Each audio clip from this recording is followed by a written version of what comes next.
तरफ से लड़ेंगे। अब मतलब जिधर मैं रहूंगा उधर उसकी हार नहीं होगी। कहा भाई तुम जिधर रहोगे उसकी हार नहीं होगी। कहा कि नहीं। कैसे कहते हो, देखना चाहते हैं भगवान से? कहा कि हाँ। कहा आप देखिए, धनुष बना उठाते हैं धनुष्मान, देखिए इस बीच में कितने पत्ते हैं। अब पत्ते तो असंख्य है, इसकी गिनती है कौन? जैसा ख्याल घर गया भगवान कृष्ण एक पत्ता तोड़ करके पैर के नीचे दबा दिया। अब ये एक बाण मारते हैं, बाण मारते हैं, जितने पत्ते थे वो एक बाण से सारे पत्ते को छेदते हुए, एक ही बाण से छेदते हुए भगवान कृष्ण के पैर के पास। कहते हैं भगवान आप पैर हटाइए, एक पत्ता आपके पैर के नीचे है, उसको भी छेदेगा, नहीं तो आपको पैर को छेद करके पत्ता। अब देखिए कैसे एक ही बाण से सारे पत्ते को छेद कर, एक ही बाण से महाभारत की लड़ाई समाप्त। वो कौन था? वह बर्बरीक था। बर्बरीक था किसका? भीम का पोता, घटोत्कच का लड़का। पांडव नहीं था, उसको पांडव की तरफ से लड़ना चाहिए, लेकिन वह क्या करता है, जिसकी तरफ से हारने वाला तो कौरव था, भगवान जानते थे कौरव था, तो पांडव की तरफ से लड़ना चाहिए। कहते हैं जिसकी तरफ से लड़ेंगे उसकी हार नहीं होगी। तो भगवान जो सुदर्शन चक्र से उसका गला काट, जब काट दिए तब सब पांडव सब, भगवान इनको तो लड़ाई लड़ने की शौक इच्छा थी, अब तो लड़ाई लड़ नहीं सकेंगे, इसमें ऐसी शक्ति दीजिए जब तक लड़ाई चलते रहे या मरे नहीं, कम से कम दृश्य लड़ाई का दृश्य तो देखे, कम से कम शक्ति दे दिए। वो शहर जो था उसमें शक्ति दे दिए और उसको किसी पहाड़ के ऊंचाई टीले पर रख दिया ताकि वह सब लड़ाई को देख सके।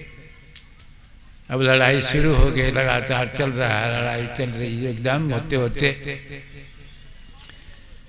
अनंतो गत्वा पांडव की जीत हुई। अब सब पांडव जो है अपने अति मना है पराक्रम का अति गुणगान बखान कर, हमारे चलते लड़ाई जीत गई है, हमारे चलते जीता। भीम कहता है कि हम नहीं रहते तो जीतने होती, अर्जुन कहता है हम ही के चलते। भगवान कहते रहे तुम लोग तो लड़ रहे थे, देखने वाला एक के था, बरबरी वही पहाड़ की चोटी, वही देख रहा था लड़ा, कहाँ कौन किसके चलते। चलो बरबरी से पूछा जाए, बरबरी से पूछा जाए कि किसके चलते यह जीत हुई है। जाते हैं पूछते हैं, भगवान कहते हैं कि देखिए आपके ये पांडव सब जो है ये कहते हैं कि विजय जो है हमारे चलते हुई है। कहा करी ये क्या बोल रहा है, हम तो देख रहे थे कि भगवान आपका सुदर्शन चक्र सिर्फ चल रहा था और यह सब तो दिखाई नहीं पड़ता था किधर लड़ रहा नहीं लड़ रहा। सुदर्शन चक्र चल रहा था, सब कट रहे थे, गिर रहे थे। ये महान जंत्र की नाई पर चालित हो रही है सृष्टि। हम लोग जो चल रहे हैं, चलाने वाला कोई दूसरा है, चल रहे हैं, घूम रहे हैं, सारी क्रिया हो रही है। सवे नचाए राम गोसाई, नाचे नरमर कटकी नाई। ये ज्ञान जरूरी है, सब हमारे अंदर, आपके अंदर, सबके अंदर बैठा है। उसी के आधार पर सारी सृष्टि, हम आप भी चल रहे हैं, जो कर रहे हैं उसी के आधार पर। तो कहा महाभारत की लड़ाई की जीत का कारण एकमात्र परमात्मा। परमात्मा चाहे तो क्षण भर में सृष्टि समाप्त है। आप देखिए न कितना प्रयास कर रहा था, सुनामी लहर जरा सा है, कितने जब मकान गिर गए, बंदूक पिस्तौल कोशिश करते रहे, लेकिन ये के दे खाली हवा रोक दे तब हम लोग रह सकेंगे। 10 मिनट हवा को रोक दे तब खत्म। तो वचन से कर्म होता है। कैसे? जैसे आप देख लीजिए पांडवों ने एक मायावी ढंग का एक सभा भवन बनाया था, मायावी ढंग का।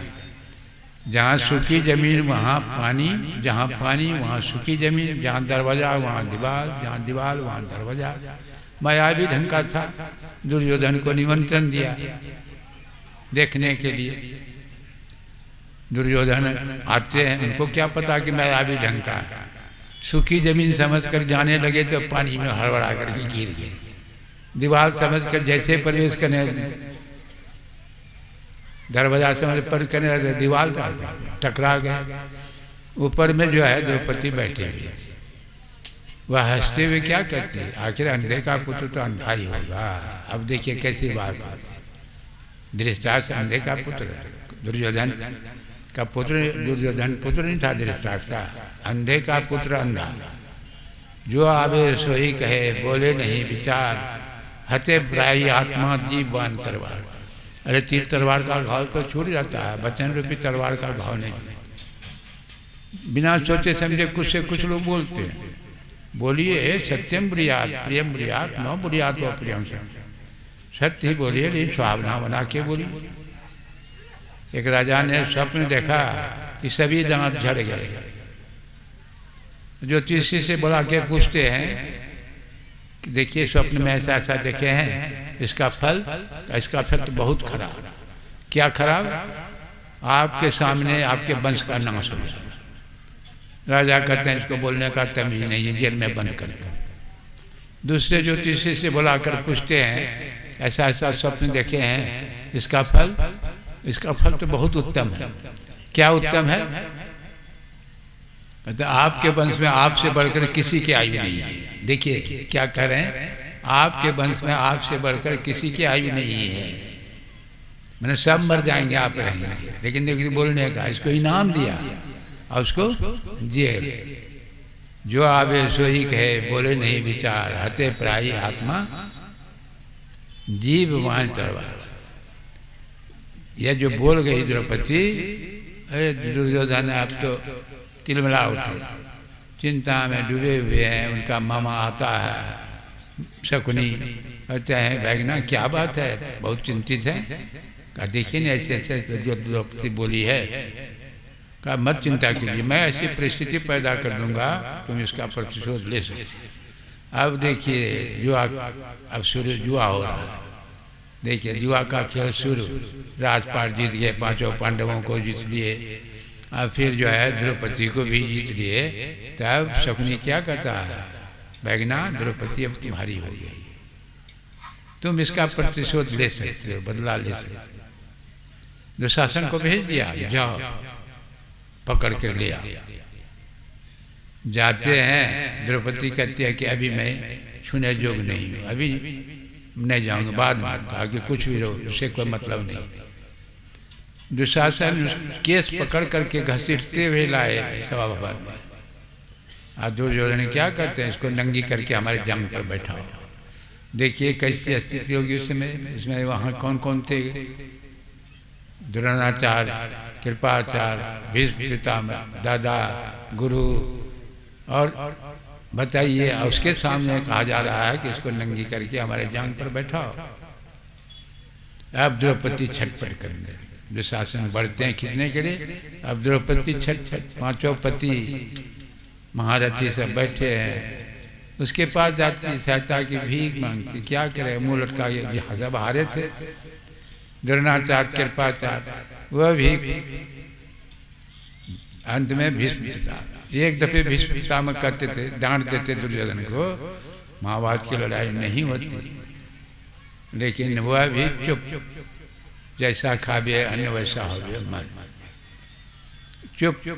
तब क्या करते, तब दुख हरो द्वार का नाम शरण में तेरी। देखिए क्या होता है, जैसे अब भगवान को पुकार दे, दुख हरो द्वार का नाथ शरण में। भगवान वहाँ भोजन पर बैठे, अब खाएंगे, ये पुकारती है। जैसे पुकारती है, भोजन छोड़ करके भगवान वहाँ से दौड़ते, फिर लौट जाते हैं। तो रुक्मणी कहती है कि भगवान आप इतना तेजी से दौड़े फिर लौट गए क्या? कहा भक्त के ऊपर विपत्ति आ गई है, उसीलिए हम दौड़े थे। अब फिर लौट क्यों गए? कहा कि उसको अपने बल का भी भरोसा। एक हाथ से साड़ी पकड़ी हुई थी द्रौपदी, जो है एक हाथ से साड़ी पकड़ी, भरोसा, इसीलिए लौटा। तब जो है रुक्मिणी कहती है, सूक्ष्म रूप धारण द्रौपदी को, कह रही साड़ी काहे पकड़ी हो? भगवान को टोटल समर्पण होना चाहिए।